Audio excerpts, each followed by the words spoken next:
How long are you going to ignore Mahsa Amini, Iran? I'm not. I don't know why you have this like accusatory tone. Like, do people think I have like a stake in this? Like I have a dog in this or something? Every single person that has brought this up so far in the chat has done it to in the weirdest way possible, where they're like, dude, like you think Iranian people rising up against police brutality as a consequence of the morality police is going to not be up my alley? Like what do you mean? Like, you think I'm weirdly in support of like Iranian police brutality? Is that the implication? I'm not pro or anti hijab. I'm pro freedom. If you want to choose to wear the hijab, you should be able to do so without the government telling you you can't, especially in Western nations. And if you don't want to wear it in a country where it is literally something you have to do, then I'm pro not wearing it if you don't want to. That's crazy. But people have been freaking out about it. I only know brief details. I'm not entirely familiar, partially because, the platform that I've been on and love and have built my community on has been on fucking fire for like the past week. So, it's kind of been a thing. I know that this is probably going to be a controversial person to cover the story on, but I'm going to look at what she has to say anyway. My normal fun fact videos today, but I've gotten a lot of comments and DMs in the past 24 hours asking me to talk about this, and I feel like it's a situation that needs to be addressed. So, Iran's morality police recently picked up a 22-year-old woman off the streets for violating their compulsory veiling laws, aka the hijab laws. Her name is Mahsa Amini, and agents told her brother, who they took her away from, that she would be released in an hour after taking a hijab class to be convinced and educated, but that didn't happen.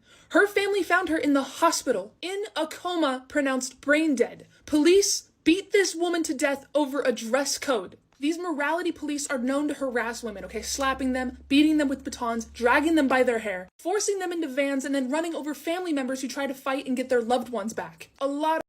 Okay, here it is. Why Iranian women are burning their hijabs after the death of Mahsa Amini. Iranian women are burning their hijabs and cutting their hair short in protest over the death of Mahsa Amini, a young woman who died after being arrested in Tehran by Iran's notorious morality police who enforce the country's rules on hijabs and other conservative Islamic modes of dress and behavior.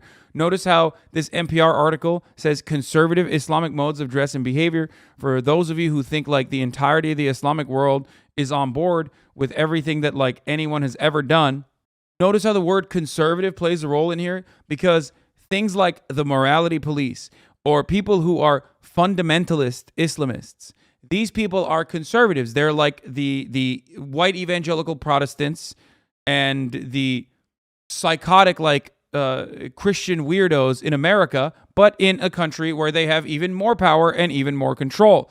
Part of the reason why these extremists have, these extreme conservatives, extreme right-wingers have more control in countries like this is directly a consequence of America's intervention in said countries. Iran is you can literally put a direct line into how Iran turned into this theocratic nightmare, as a matter of fact, when the socialist leadership wanted to nationalize its oil refineries and its its extraction industry in general, but it was owned by British Petroleum at the time, and America and the UK directly interfered, okay, facilitated a coup d'etat, and in the aftermath of said coup d'etat, of course, the most extreme, most hyper-nationalist, and most fundamentalist anti-American elements in the country overtook and were and have been in power ever since. So, but that's besides the point, okay? That's what happens when you kill all the socialists in a country, but that's besides the point. So here's what we know so far about Amini's death and the public fear it ignited and the questions that remain. Amini was arrested for allegedly breaking the hijab rules in countries like this. There are, morality police and hijab rules. I personally think it's completely and fundamentally unacceptable. I don't know why. Bro, you just call Christians psychotic? No, I said psychotic Christians, like hyper right-wing psycho Christians. Like, ones that are like, you can't have an abortion. Like, you should die if you have a stillborn thing inside of you. Like, you should just fucking die from internal bleeding. Like, I'm talking about those guys. Those guys are psychotic. Do you think that that's not a psychotic person? Not every Christian is like this, obviously. I've never had catch-all monolithic understanding of how people consider religion to be. That's not just Catholics. That's ridiculous. As a matter of fact, it's mostly evangelical Protestants. White evangelical Protestants are significantly more anti-abortion than the broader Catholic religion, even though Catholics are pretty fucking anti-abortion as well. As a matter of fact, the most prominent Catholic voice in the country, Paul Weyrich, realized that white evangelical Christians, were significantly more racist than the Catholics themselves as a broader majority and could politically mobilize them. And that's precisely why we even have this like anti-abortion movement in the country to begin with. Learn your American history before you just fucking cast the blame on, Catholics or one group or another, okay? The Al-Qaeda boys are the white evangelical Protestant Christians. So, where were we?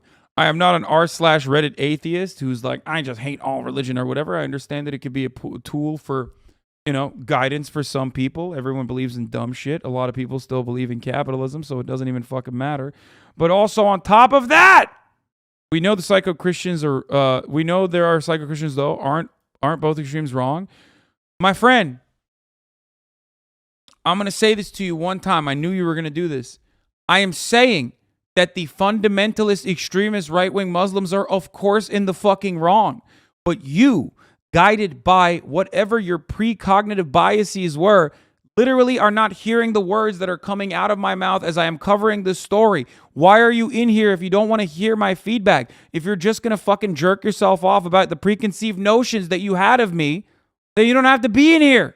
The only reason why I would bring up Al-Qaeda or the psychotic fucking Christian evangelicals, as a matter of fact, is so that people in here in America understand that Islam, just like Christianity, is not fucking monolithic. Because I am talking to a Western audience. I am talking to English speakers primarily. And American speakers need to understand with examples from their own fucking backyard. That's why I'm doing it.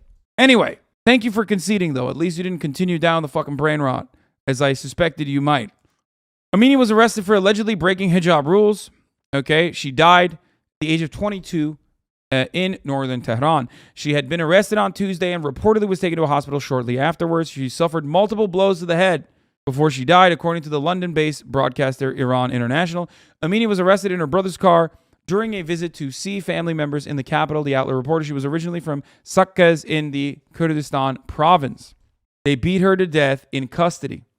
Know anything about police brutality? You understand that, this is a universal principle, okay? Made only worse by the authoritarian theocratic regime in Iran. Does not change the reality that, America's actions against Iran are completely and wholeheartedly, utterly unacceptable. Denuclearization agreements should have been followed through on. Iran does not deserve the sanctions because those sorts of sanctions are just collective punishment, which is otherwise a war crime, but not when America does it. Those people that are suffering are doubly suffering as a consequence of our actions in the international stage. However, that's not the main point here. Let's continue. Amini's family says officers beat her in the police van after her arrest, citing eyewitnesses who supported the claim. Police are, of course, rejecting the allegations. Like I said, if you know anything about police brutality, you already know. We investigated ourselves and decided that there was no wrongdoing, saying Amini died after being taken to a hospital because she had a heart attack. Even then, it would still be your fault if you are the one who beat her so hard that she would have had a heart attack. But that's not even what happened. They concussed her, and she was brain dead. Senior officials are promising a full investigation, including President Ebrahim Raisi, who called Amini's family on Sunday to assure them her death would be investigated. Your daughter is like my own daughter, and I feel that this incident happened to one of my loved ones, he said. Iran's Chief Justice Mohseni Ejei has also promised a full investigation. The United Nations called for an impartial inquiry into Amini's death. Mahsa Amini's tragic death and allegations of torture and ill treatment must be promptly, impartially, and effectively investigated by an independent, competent authority that ensures, in particular, that her family has access to justice and truth. A lot of posturing from the Western world here.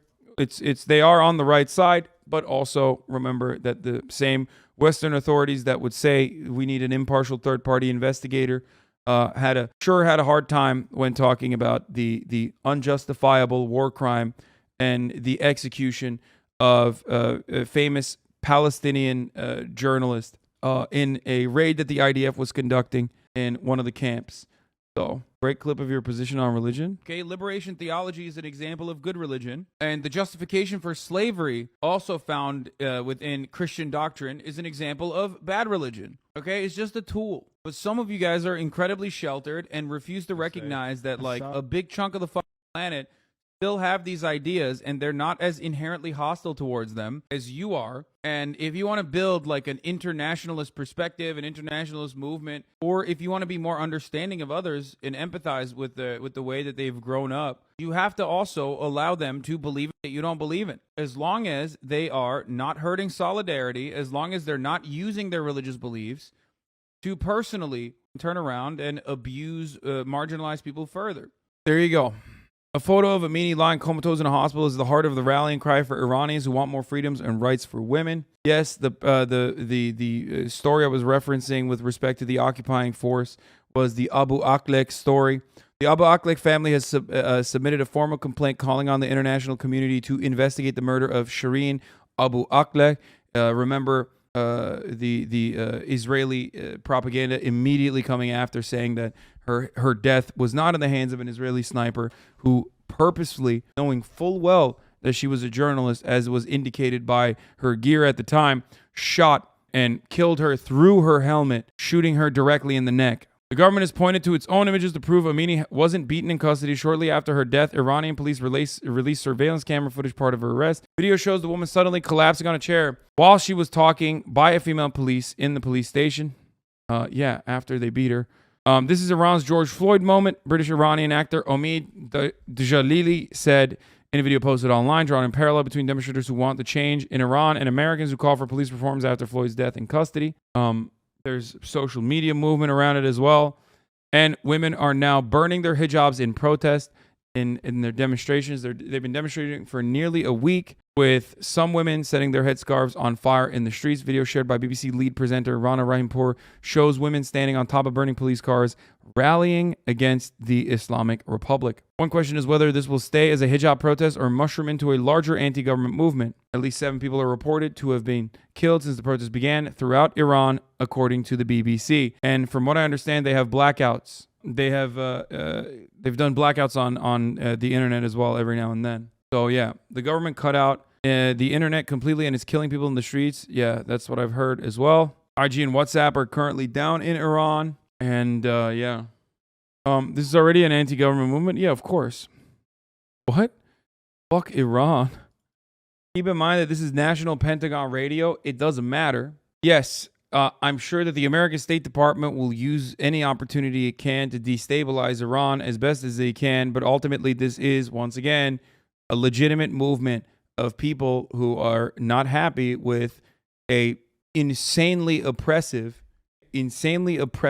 regime that is authoritarian and fundamentalist, right-wing religious. In 2019, an Iranian woman named Sahar Kodayari was dressed up as a man to sneak into the stadium and watch a men's soccer match. When the 29-year-old was arrested by the police, she learned she could spend 6 months in jail, and Kodayari set herself on fire in protest and died. And the incident sparked outrage in the country and beyond over the strict rules and consequences for breaking those rules that women in Iran face every day. Gender-based violence against women, including so-called honor killings, continues in Iran. The country's laws do little to protect them, experts say. In a tweet in response to Amini's death, Robert Malley, the U.S. Special Envoy for Iran, called on the country to increase protections for women from the country that is, allowing millions of women to no longer have access to abortion, which can end up in a deadly way for them, whether because they got a back alley abortion or because they, had a pregnancy complication and could no longer get the adequate medical treatment. We are doing that. Just saying, everybody has different ways of fucking over women. Just remember that. Can you get an abortion in Iran? Yes, but that doesn't make them better in terms of women. Do not misunderstand me. It's not only the hijab. People are tired of the dictatorship and getting treated like garbage. I think part of that is the economic destabilization that America has put on top of Iran, for the record. It's just overall economic instability, volatility caused by that. The government takes actions that are more strict than usual in times like this. And here we are.